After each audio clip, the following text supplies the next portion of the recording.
Bonjour, merci de choisir Sen Radio pour vous informer. Sud Midi au sommaire, suite de l'affaire des 11 nouveau-nés tués dans un incendie à l'hôpital de Tivaouane. Les 2 agents arrêtés devraient faire face au procureur aujourd'hui alors que la mobilisation se poursuit en soutien. Les derniers détails à suivre avec Babacar Sow en direct du tribunal de Thiès dès le début de cette édition. La foudre tue dans le sud du pays. Les premières victimes enregistrées la semaine dernière à Ziguinchor. On s'interroge sur l'efficacité des paratonnerres. La mer tue également et bientôt les vacances. L'inquiétude enfle. Le chef de l'État donne des directives pour le contrôle et la sécurisation des plages. Les sapeurs-pompiers ont un dispositif établi du samedi 15 juin au jeudi 20 octobre prochain. Ils seront prépositionnés au niveau des plages de Dakar, Thiès ou encore Saint-Louis. Vous entendrez les précisions du colonel Papa-Ange Michel Diatta, chef de la chaîne emploi à l'état-major de la brigade nationale des sapeurs-pompiers. Il nous donne des précisions dans cette édition. Des voleurs lynchés à la suite des cas d'agression, les cas de vindicte populaire qui se multiplient. Pourtant, attention, la loi interdit aux personnes de se faire justice elles-mêmes. Les auteurs peuvent être poursuivis, arrêtés et même encourir la perpétuité. Maître Ousmane Thiam nous donne des explications et des détails. Le secrétaire général adjoint de l'Ordre des avocats invite les populations à se conformer à la loi. Il sera notre invité dans ce 12h. L'actualité internationale, la page sport avec El Hadj Malinga et la revue de presse avec Rapsa Ilmanouane. Complète Sud Midi, mise en onde par Hassan Diop.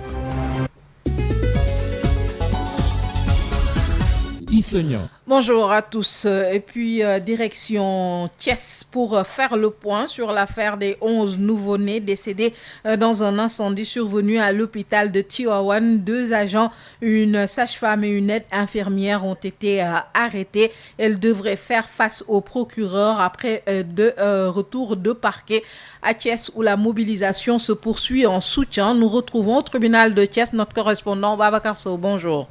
Bonjour Adjaï Seigneur. Quelles sont les dernières informations concernant cette affaire? Voilà, comme vous l'avez dit, affaire de l'incendie tragique qui a tué les 11 bébés de l'hôpital régional Mam Abdoul Aziz Dabakh de Tivaouane. En deuxième retour de parquet depuis hier, c'est aujourd'hui Awa Diop et Koumba Mor, gardés à vue depuis maintenant 4 jours, feront face au juge après avoir été renvoyés à la police du 1er arrondissement de Thiès hier. Une affaire qui a fâché hier le monde syndical de Thiès et Louga, dont la grève, selon nos sources, continue de paralyser le système médical au Sénégal, excepté les services minimums et les urgences. Des blouses blanches qui ont reçu hier le bureau national de l'association des sages-femmes du Sénégal, avec à sa tête la présidente Madame Bigué Bamboche, qui a décrié ce qu'elle qualifie d'acharnement sur le secteur du personnel de la santé au Sénégal. Pour les 2 femmes qui ne sont pas encore présentées devant le procureur, elles viennent de revenir à la cave du tribunal de Thiès, espérant être fixées sur leur sort aujourd'hui. Surtout la sage-femme Awa Diop, qui momentanément prend dans ses bras sa fillette de 2 ans. Pour l'ambiance au tribunal, un monde commence à se former aux alentours, contrairement à hier ou à pareille heure. Malgré la chaleur, il y avait beaucoup de monde, un monde fou. Alors, mais à en croire les syndicalistes sur place, c'est à midi, dans quelques instants, qu'ils feront le point parce qu'il y a des cars qui vont quitter Tivaouane et Mékhé pour venir continuer. Donc, le soutien a rappelé aussi l'incendie tragique de la néonatologie de l'hôpital régional continue de faire parler encore de lui ici même au tribunal où il y a du monde présentement venu en soutien donc à ces blouses blanches. Voilà ce qu'on peut retenir. Mais là, du côté de la défense également, qui ne s'est pas encore prononcé publiquement dans cette affaire, si Awa Diop et Koumba Mor, les 2 mises en cause, ne sont pas entendues aujourd'hui, elle fera face à la presse. Voilà, Adja, c'est ce qu'on peut retenir de cette affaire. Babacar Sow depuis le tribunal de Thiès pour se défendre.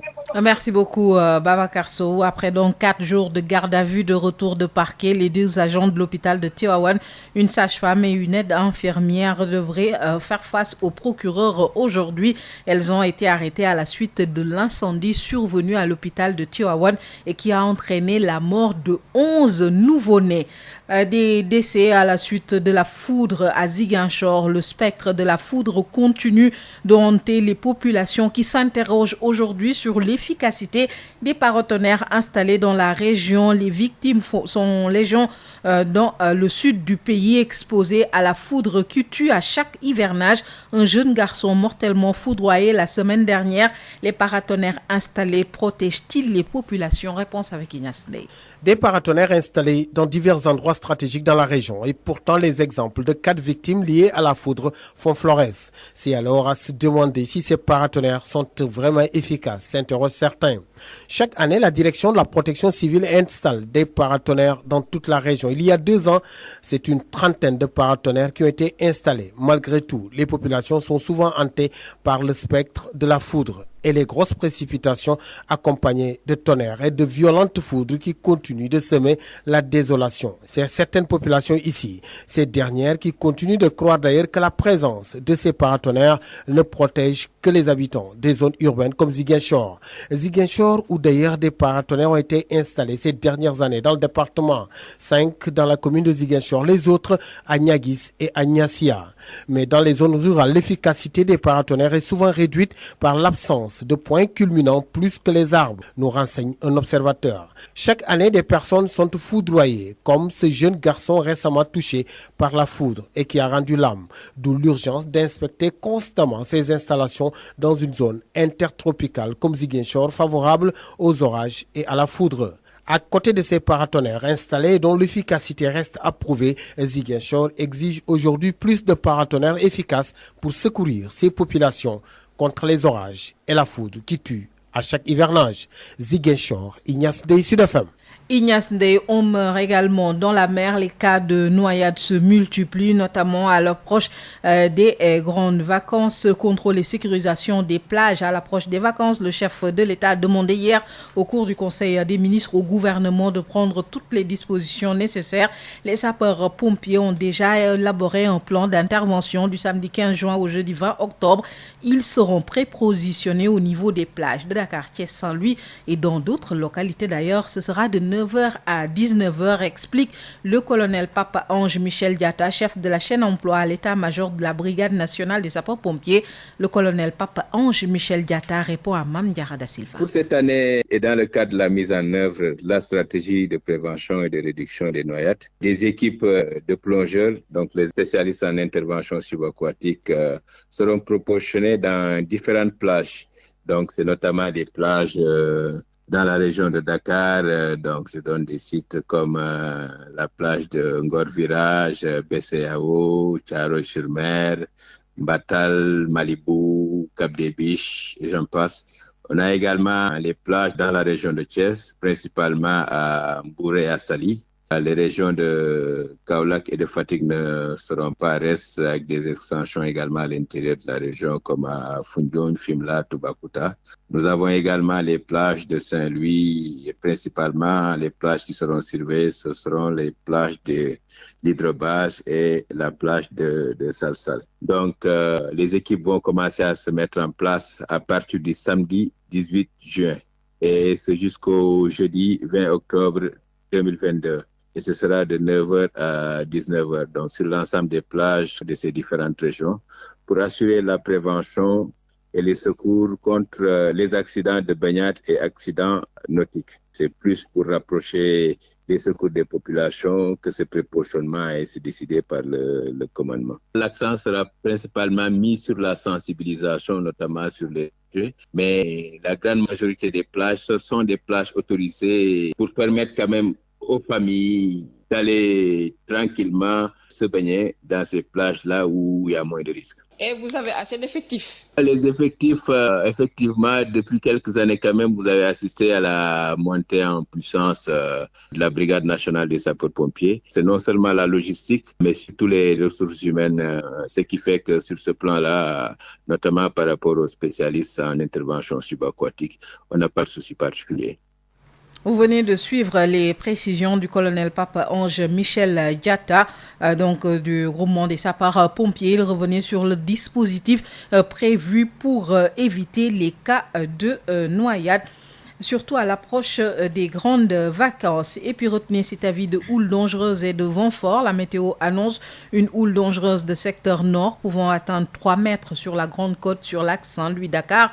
C'est depuis 12 heures ce jeudi. Des vents forts pouvant dépasser 40 km/h sont également prévus à partir de 15 heures sur l'axe Nouakchott-Saint-Louis. Parlons des voleurs et autres malfaiteurs lynchés et des cas de vindicte populaire qui se multiplient ces derniers jours. Pourtant, la loi interdit aux personnes de se faire justice elles-mêmes. Les auteurs peuvent être poursuivis.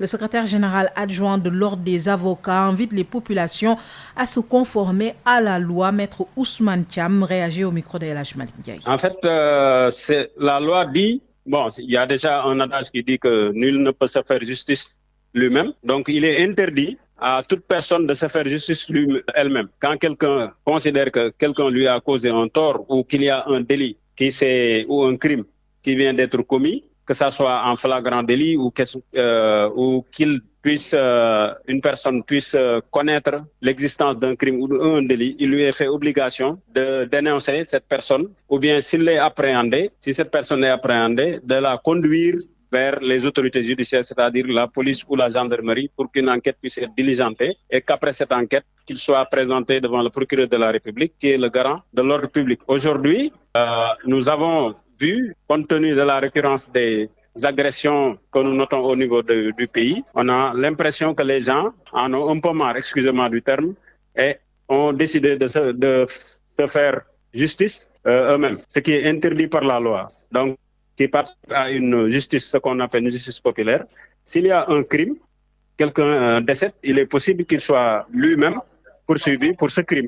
Donc, on invite peut-être les populations à essayer de se conformer à la loi et à conduire les personnes qui sont poursuivies ou bien qui sont recherchées, à les conduire devant l'autorité judiciaire pour que les enquêtes puissent être menées et que, effectivement, que la loi puisse leur être appliquée.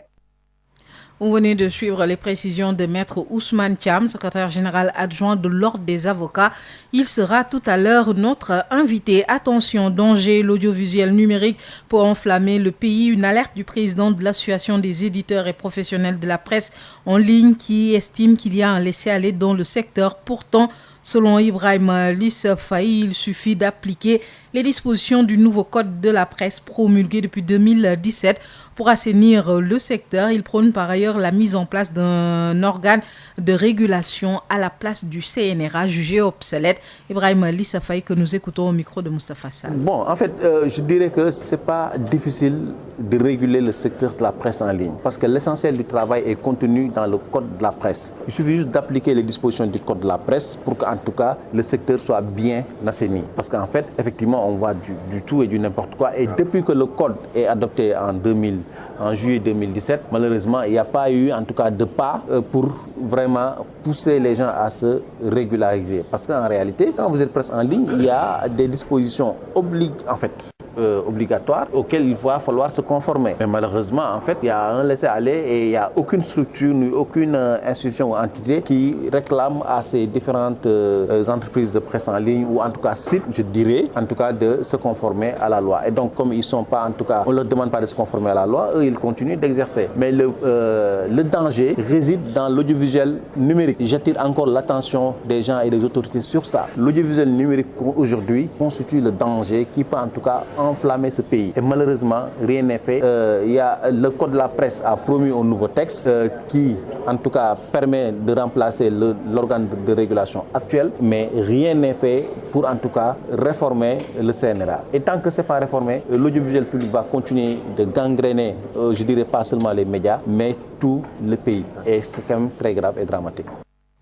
Publicité dans le secteur des médias, les acteurs et les organisations de presse plaident pour un nouveau code de la publicité au Sénégal. L'Association des éditeurs et des professionnels de la presse en ligne pose le débat des concertations en cours pour la revue du projet de loi sur la publicité et des risques de corruption dans le secteur des médias. De Mbour, la correspondance est signée Moustapha Sall. Les acteurs des médias et organisations de presse plaident pour un nouveau code de publicité au Sénégal. L'Association des éditeurs et professionnels de la presse en ligne pose le débat. Ibrahima Lissa Faye est le président de Appel. Comment faire pour que ce texte-là renferme les préoccupations des médias en matière de publicité? Parce que nous avons parcouru le texte et nous nous sommes rendus compte qu'il y a des dispositions, en tout cas, si elles sont adoptées comme ça, pourraient en tout cas mener directement les entreprises de presse vers l'abattoir. On s'est dit, il faut qu'on s'asseye, qu'on discute ensemble et qu'on essaie de voir comment ces dispositions-là vont être modifiées, comment également aussi tout ce qui concerne le secteur des médias dans ce texte-là va être étudié et amélioré pour que, en tout cas, le secteur des médias soit propulsé davantage et que sa survie soit garantie par un bon secteur de la publicité. C'est surtout ça, en fait. Nous nous sommes rendus compte que depuis quelque temps, c'est vrai, il y a une anarchie dans ce secteur-là. Maintenant, nous, organisation des médias, nous tous, nous avons plaidé pour un nouveau code de la publicité, de la réforme du secteur des médias. La tutelle travaille sur un organe indépendant chargé de réguler les questions liées à la publicité. Galadjusso, je suis le conseiller juridique du ministère de la Communication. Le gouvernement veut engager des réformes phares dans le secteur de la loi 84 qui régissait le secteur date de très longtemps et que cette loi-là est obsolète. Elle ne prend pas en compte un certain nombre de dispositions, notamment le numérique, le financement du secteur de la presse à travers la publicité. Que la régulation aussi posée pour des réformes phares dans le domaine de la régulation en mettant en place un organe indépendant qui sera chargé effectivement de réguler le secteur de la publicité. Avec la nouvelle loi, la procédure d'autorisation qui est mise en place est tout à fait claire. Dans le cadre de sa lutte contre la corruption, le Forum civil accompagne ce projet. Birahim Seck, coordinateur général du Forum civil. C'est dans cette dynamique que le Forum civil a accompagné aujourd'hui des segments importants de la presse avec la coordination de Appel. Un texte qui permet, ou bien qui permettrait au monde des médias de recouvrer des ressources pour permettre à certains secteurs comme les médias d'avoir des ressources pour être indépendants, mais également pour lutter contre la précarité et surtout pour étouffer les risques de corruption. Ces concertations pour la revue du projet de loi sur la publicité et des risques de corruption dans le secteur des médias ont réuni des organisations de presse, des structures de régulation de presse et des responsables du ministère en charge de la communication. Moustapha Salembour pour la radio Sud FM. Sud International. Le président tunisien Kais Saied, qui s'est octroyé les pleins pouvoirs depuis juillet dernier, a modifié par décret ce jeudi 2 juin une loi réglementant le fonctionnement de l'autorité de supervision de la justice et révoqué près de 60 juges. En effet, une liste de 57 juges a été publiée dans la nuit au journal officiel dans un décret qui justifie leur révocation pour dissimulation d'affaires terroristes, corruption, harcèlement sexuel, collusion avec des partis politiques et perturbation du fonctionnement de la justice. Le président Saied avait auparavant annoncé une décision historique à l'issue du Conseil des ministres mercredi. Parmi les magistrats limogés qui pourront faire l'objet de poursuites judiciaires, on trouve un ancien porte-parole du pôle de lutte contre le terrorisme, un ancien directeur général des douanes et l'ancien chef du Conseil supérieur de la magistrature.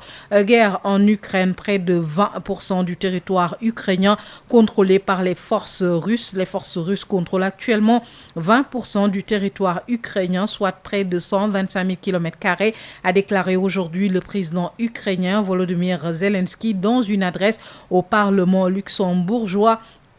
20% de notre territoire est sous contrôle des occupants. C'est beaucoup plus que le territoire de tous les pays du Benelux, a indiqué Volodymyr Zelensky dans un message dont la présidence ukrainienne a envoyé aux journalistes la version originale. Par comparaison, les forces russes contrôlaient déjà avant l'invasion de l'Ukraine le 24 février plus de 43 000 km², a-t-il ajouté. L'Ukraine fait tout pour empêcher une attaque russe sur Severodonetsk, déclare également Zelensky. Rappelons que les forces russes contrôlaient depuis 2014 la péninsule de Crimée annexée par Moscou et avec les séparatistes pro-russes de l'est de l'Ukraine, environ le tiers du bassin minier du Donbass.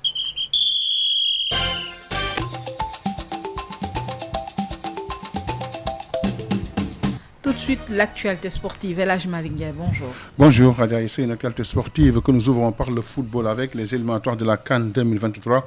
Les deux matchs du Sénégal contre le Bénin et contre le Rwanda les 4 et 7 juin prochains au stade Maître Abdoulaye Wade de Diamniadio. Les Lions qui poursuivent leur préparation pour les deux matchs très importants qu'ils doivent livrer. Aujourd'hui, les Lions doivent être dans la continuité de la CAN et des éliminatoires du Mondial 2022 selon l'ancien international par ailleurs agent de joueur Cheikh Tidiba. Je pense que les Lions doivent jouer ce match, ils doivent être dans la continuité de la CAN. Aujourd'hui, en étant champion d'Afrique, je pense qu'aujourd'hui, ils sont dans une bonne posture et de surcroît, ils vont recevoir le Bénin à domicile. Je pense que là, au sortir de cette CAN, ils ont engrangé le maximum de confiance et donc je pense que les joueurs sont prêts pour retrouver leur public du stade Abdoulaye Wade et je pense qu'ils sont dans la continuité de l'après-CAN et je pense qu'ils sont prêts pour faire un bon match contre le Bénin, essayer d'empocher les 3 points pour bien démarrer ces qualifications pour la prochaine CAN. Oui, tout à fait, bien sûr, parce que c'est en plus c'est ça une équipe de football, surtout une équipe nationale. Je pense que là la porte n'est pas fermée pour les entrées et les sorties. Et aujourd'hui, je pense à la sortie de cette CAN, Aliou a vu peut-être qu'il y a eu quelques manquements dans l'équipe à certains postes ciblés. Et là, je pense qu'il a appelé de jeunes joueurs pour commencer déjà à préparer la relève, parce que c'est des joueurs de talent qui performent en Europe dans leur perspective.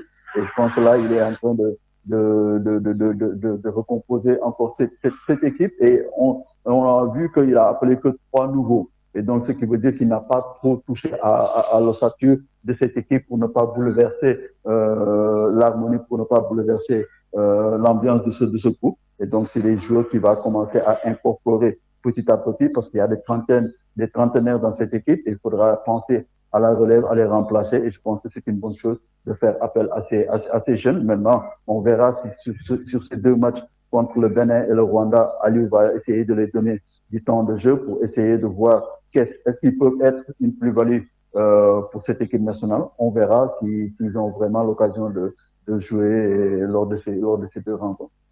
C'était donc Cheikh Sidiba, ancien international mais également agent de jeu, qui se prononçait sur les 2 rencontres du Sénégal contre le Bénin et contre le Rwanda et contre le Bénin au stade Abdoulaye Wade de Diamniadio les 4 et 7 juin prochains. Et puis pour le compte de la 25e journée de la Ligue 1 sénégalaise, retenez que tous les matchs sont prévus pour le lundi 6 juin à la même heure. Et le Casa Sport a besoin d'un petit point pour être sacré champion du Sénégal. On termine par le rugby avec l'équipe nationale de rugby qui entame ce vendredi et samedi un stage de préparation dans la perspective de l'Africa Cup, tournoi qualificatif de la Coupe du Monde prévu en France. Ce stage de 2 jours, vendredi et samedi, se tiendra en France, en banlieue parisienne. Il sera dirigé par le coach de l'équipe nationale de rugby. Il s'appelle Sekou Sako. C'est tout à Daïsé pour cette page des sports. Merci beaucoup, El Hadj Malick Ndiaye. Sud Midi. L'invité. Notre invité, Maître Ousmane Thiam est le secrétaire général adjoint de l'Ordre des avocats. Il alerte sur la vindicte populaire, des cas qui se multiplient, des voleurs lynchés à mort. Il y a des risques, explique Maître Ousmane Thiam, interrogé par El Hadj Malick Ndiaye. Maître Ousmane Thiam, bonjour. Bonjour El Hadj Malick. Vous êtes le secrétaire général du barreau de l'Ordre des avocats. Un voleur lynché hier à Guinaora dans la banlieue dakaroise, des cas de vindicte populaire de plus en plus récurrents. Alors, maître, dites-nous, que dit la loi? En fait, la loi dit, il y a déjà un adage qui dit que nul ne peut se faire justice lui-même. Donc, il est interdit à toute personne de se faire justice elle-même. Quand quelqu'un considère que quelqu'un lui a causé un tort ou qu'il y a un délit ou un crime qui vient d'être commis, que ça soit en flagrant délit ou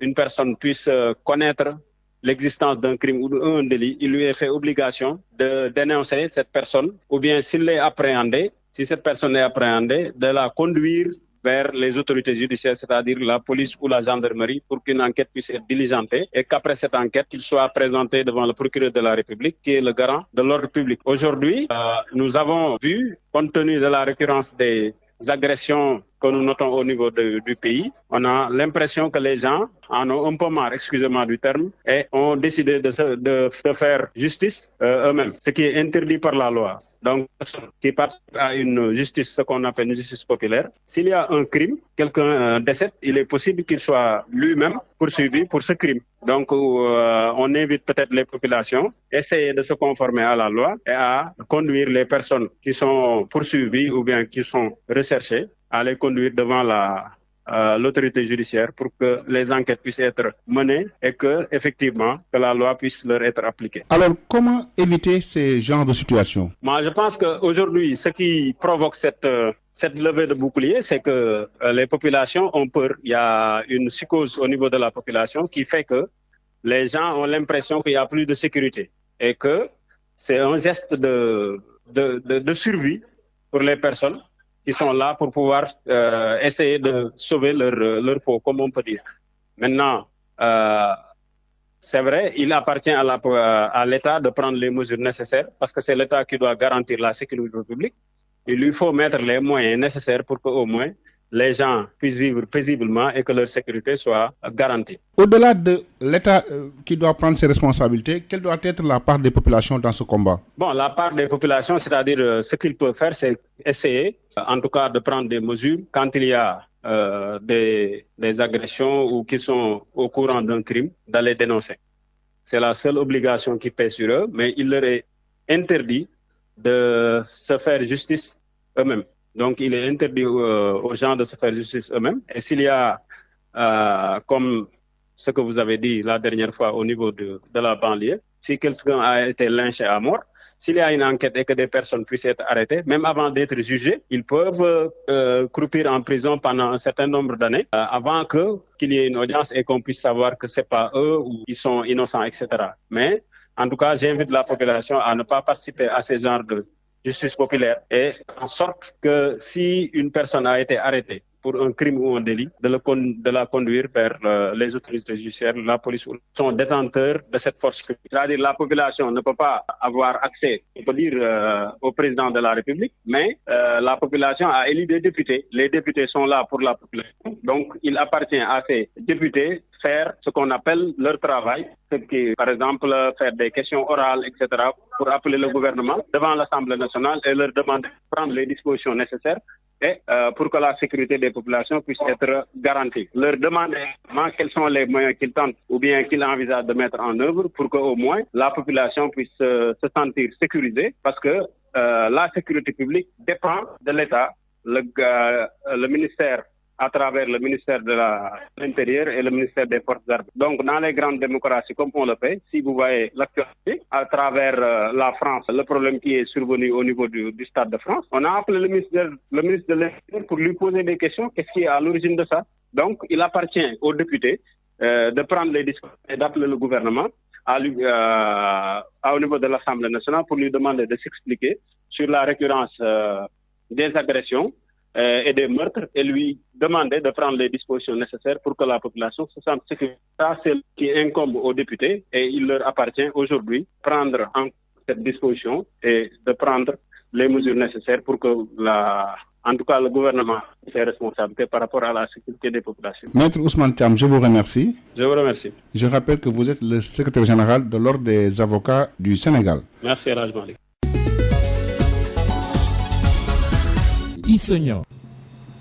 Fin de cette édition, merci de l'avoir suivi. Je vous rappelle les titres développés dans ce 12 heures suite de l'affaire des 11 nouveau-nés tués dans un incendie à l'hôpital de Tivaouane.